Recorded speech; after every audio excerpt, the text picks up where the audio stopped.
Special Ayun, thanks to all viewers kasi medyo Umaangat. tumataas na yung views natin. Thank you so Ayun, much. salamat po mga kagwini at sa patuloy na pagtangkilik sa channel ni Gwen.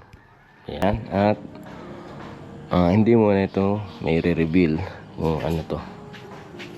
Ayan, saka na lang para may abangan naman kayo mga Gwen kasi hindi pwedeng reveal ka agad.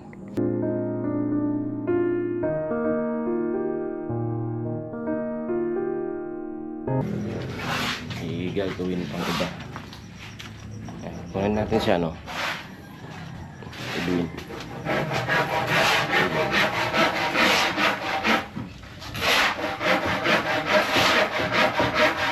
Pinapars. Ayan, yung tapos nila. Ayan, bilis at kailangan oras lang. Sada oras. Dali. 7:30.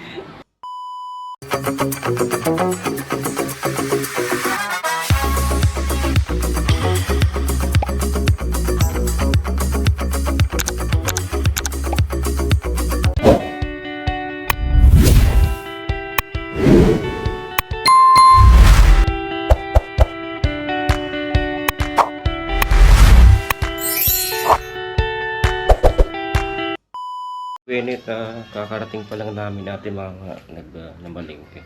At oras ay alauna na. Nananghalian muna kami. Nananghalian pa lang kami. Yan. At ito yung nakayanan naming ulam ngayon. Silong na. Yung nakayanan naming ulam, laing. Ay, mami, ano tayo? Bagoong, may favorite. At ayan, Magbato ilang bagoong. perasong chicken bumili sa ate mama. Yung sisig na natira kagabi. Tinda ko. Yung tinda ni ate mama, siya ang nagluto niyan. Isa na lang na ganito Ayan. na, di na naubos. Oh, special thanks, special thanks. Ayan. Special Ayun, thanks to all viewers kasi medyo Umaangat. tumataas na yung views natin. Thank you so Ayun, much. salamat po mga kagwini at sa patuloy na pagtangkilik sa channel ni Gwen. Ayan. We're so Mga happy. Apon na wan. Domingo bagang wan. Sana patuloy pa rin kayong sumuporta at wag kayong magsawa. Kahit medyo yung boses ko ay ganito lang. Huwag kayong magsawang subaybay sa amin ni Gwen. At sa mga susunod na vlog, si ate mama naman ang magbablog. Yan, aabangan talaga yun Abangan ng mga natin yan. kapatid. Oo.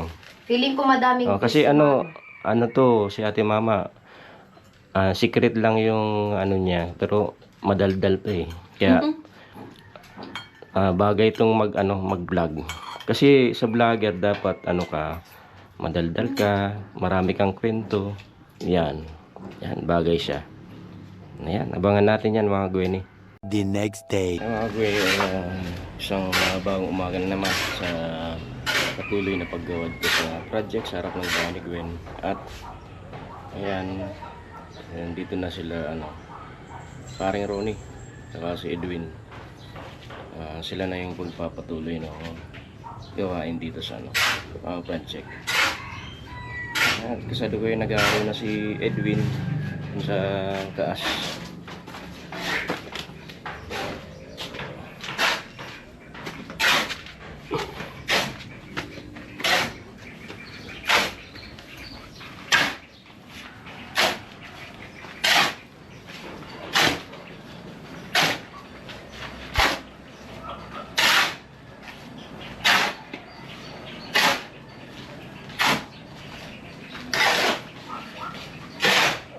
Ito yung pagpapatuloy nila.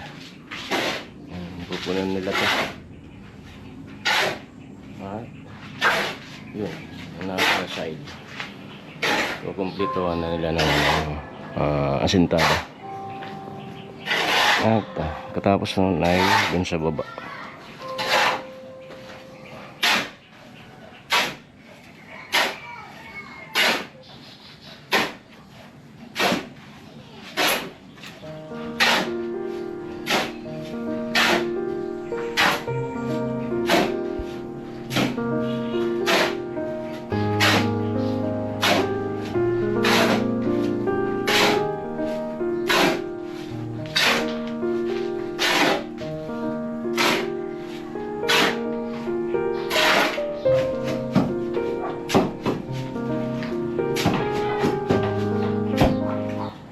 dalawa lang sila nitong gagawin kasi sabi ni parang Ronnie, kaya na naman sa dalawang tao yung pag-asintada.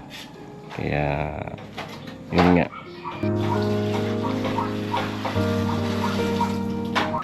Pasok nila ay ano pa lang, alas 7:30 nandito na sila. Kasi yung rason ni parang Ronnie pag ganyang oras, dapat maaga para maaga namang umuwi. 7:30 yan, labas nila ay 11:30. Ayun, nasa oras dapat.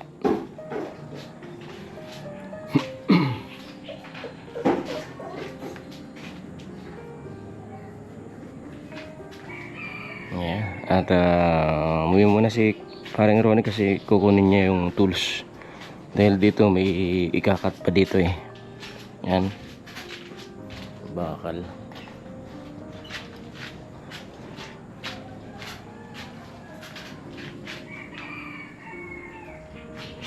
Tapos yan, para makompleto na to, para yung ilamsik ng ulan o alimbawa pag hinahangin yung ulan ay hindi na pumasok dyan sa taas, papunta dito, gaya nung dati. Ayan, i-sealed na yan kasi yung purpose nito, kaya nakat yung bubong ay dahil yung patak ng ulan ay dito sa loob ng bagong project bumapatak, kaya ayun na nga. At dito papansin nyo ay may konting space. Ayan, at hindi mo na ito may re-reveal kung ano to. Ayan, saka na lang para may abangan naman kayo mga Gwenny, kasi hindi pwedeng reveal kagad, walang thrill yan.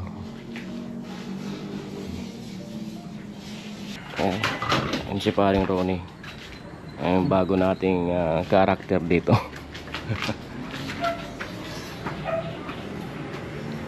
Isa lang, Queen. Halo mo.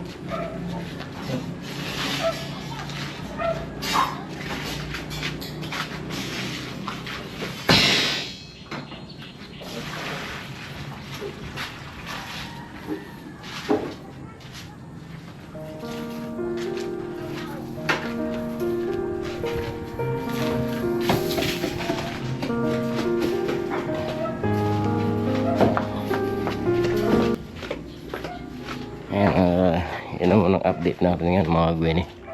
Babalikan natin sila maya maya. Ayan. A few moments later.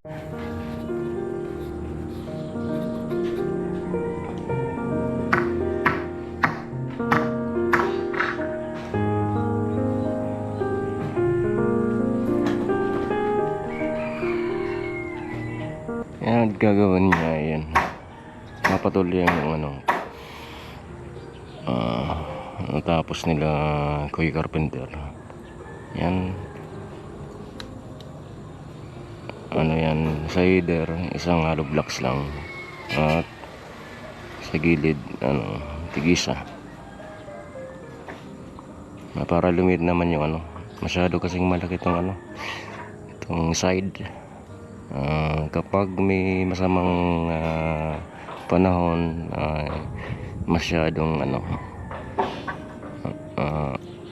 salpak ng hangin, lagang belo yung hangin, kaya pinagawan ko ng ganyan sa gilid para naman hindi lahat ng hangin ay diretso dyan. Ayan.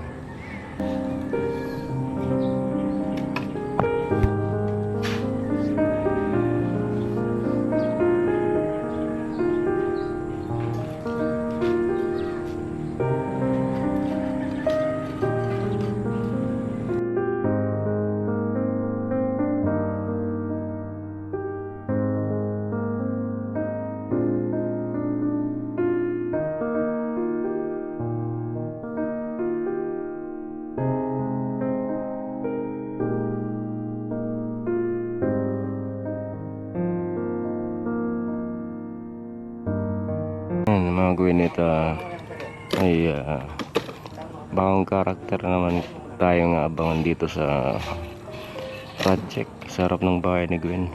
Yan si paring Ronnie. Ano din yan, kontratista. Siya sana yung gagawa nitong project noon, kaya lang ano siya, marami yung kontrata niya, kaya ayun, napunta ako sa Kuya Carpenter.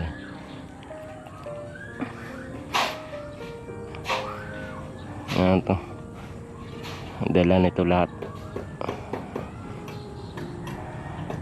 ano, mason, kahoy, sa tubig, electrical, welding. Yan, hindi na pwedeng kumuha ng iba pang gagawa sa ibang gagawin. Hanggang ito, pero may sikat naman ng araw, mainit naman. Parang normal na to dito sa panahong nararanasan natin ngayon. Amihan season. Sa umaga, malamig din yung siminain. Yan. Kahit may sikat ng araw, yung hangin ay mararamdaman mo pa rin malamig.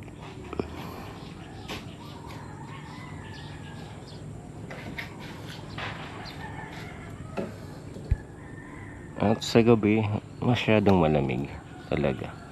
Kagabi nagtinda kami. Ano lang, sakto lang yung customer. 3 mesa lang. Pero umabot ng 2:00. Talagang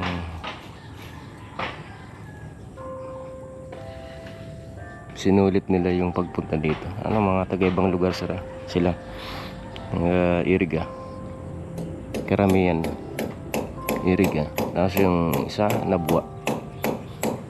Walang taga rito. Yun yung mga customer namin, mga taga-ibang lugar. Kaya pag nakakapunta sila dito ay sinusulit nila. Nakakaabot sa 2:00. Yan ang limit 2:00.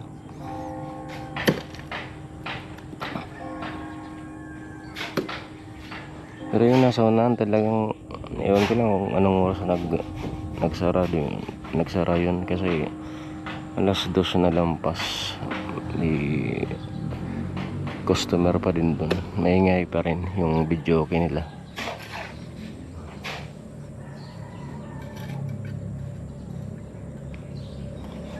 Yung iniwasan lang naman namin dito yung yung istorbo sa mga malapit na bahay. Pero yung pwesto namin ay medyo may distansya sa kabayan.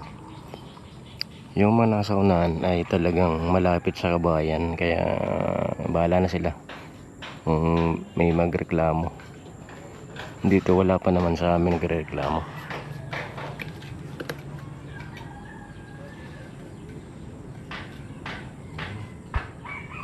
Ayan, at nagtinda din kami kanina kahit medyo puyat.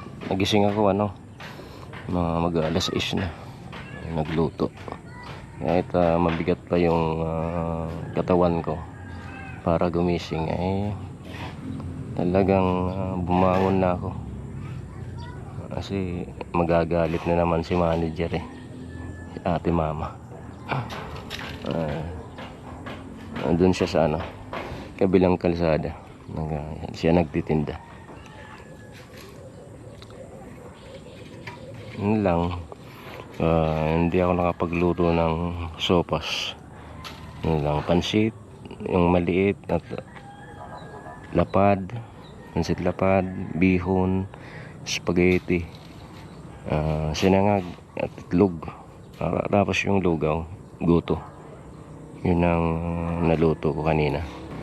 Ilang minuto pa lang yan kumplituan mo niya sa gilid, tapos maglalagay ng kahoy. pansahod sa gitna para dun sa header. Ayan, at babalikan natin yun maya maya mga kagwini. Ayan lang muna ang update natin.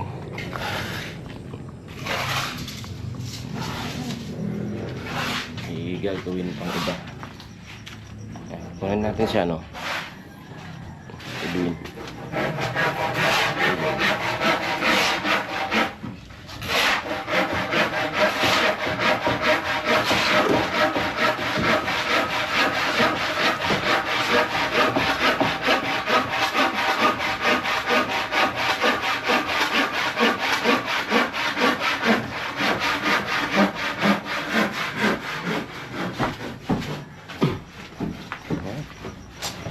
Yan ang update natin.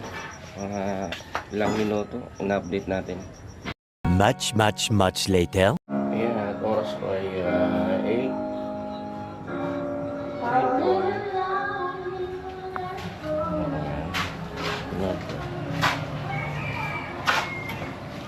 Ano nga yung nagawa nila? Patungan. Paglagay niya si parang Ronnie ng patungan ng header. Ayan. At kasalukuyan na niyang nilagyan ng halo. Yung papatungan ng hollow blocks.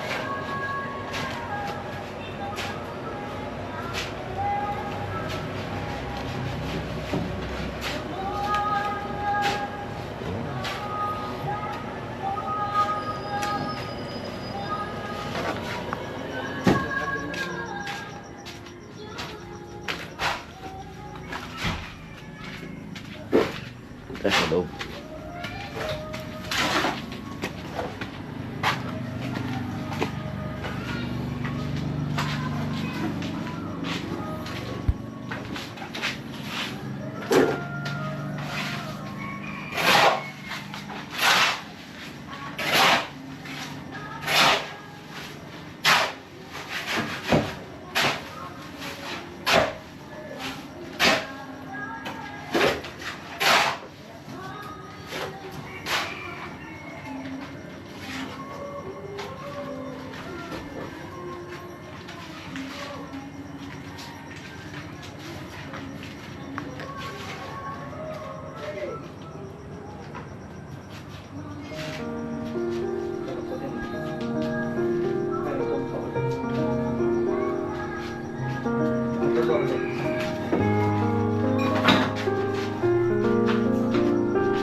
Balik na lang tayo mamaya. Ayan, higpit muna akong konti. Ilang minuto. Tapos yun, balik tayo ulit. A few moments later. Gagawin at mid mo ako ng konting minuto. At alas 9 na yung oras. Tapos na nga sila dun sa taas. Paring Ronnie. At ito na yung susunod nila sa baba.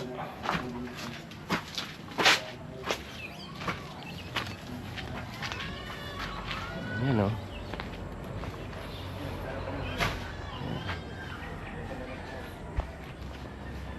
Hindi, ano lang, 1.5 hours. Yan na yung nagawa niya.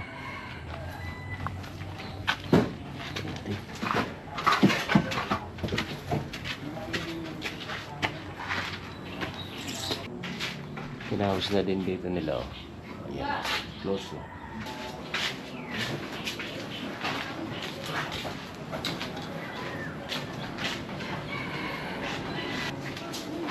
Tulad na, nag-simento. Nag-stack muna sila. Ha? Stack na.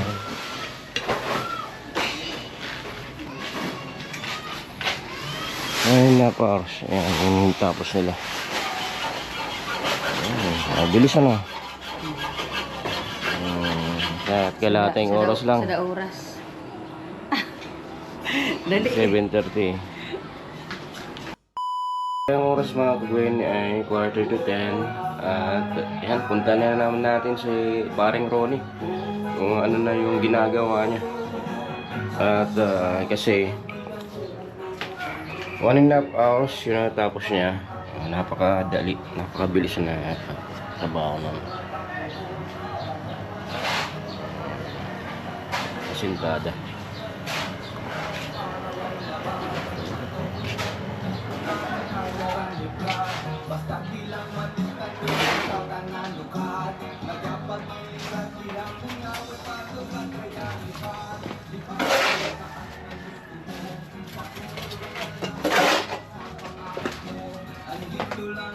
At sa ngayon po ay ano na, i-close na niya itong entrance. Ang inasintadan niya.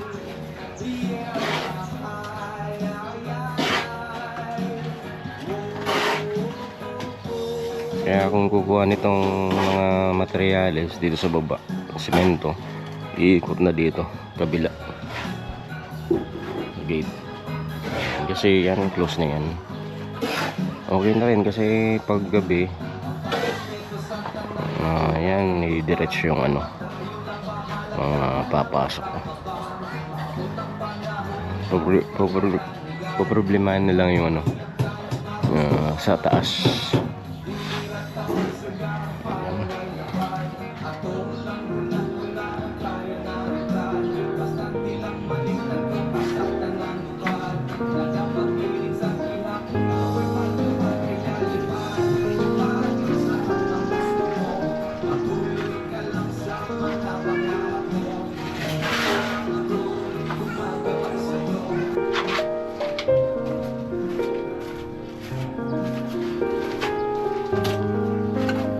Ano, bitin sa ano? Hollow blocks.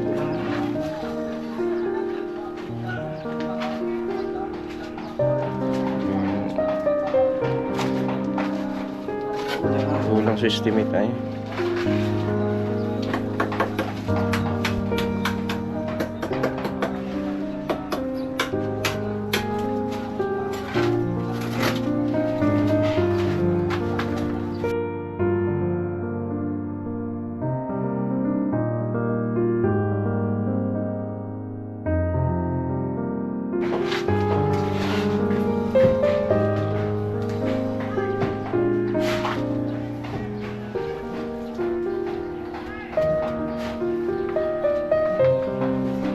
Bibilan ko muna to ng ano, bisagra para hindi na buhat-buhat tong ano, temporary lang to na gate habang wala pang yung totoong gate. Ayan.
kagwiner na patapos na nga sila.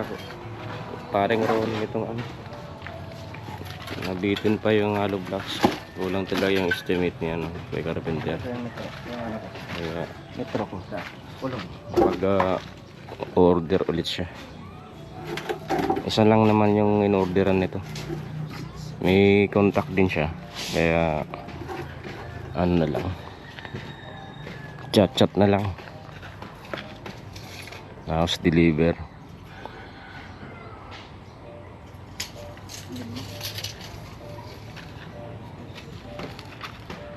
Tapos sa Agran. 1, 2, 3, 4, 5, 6. 6.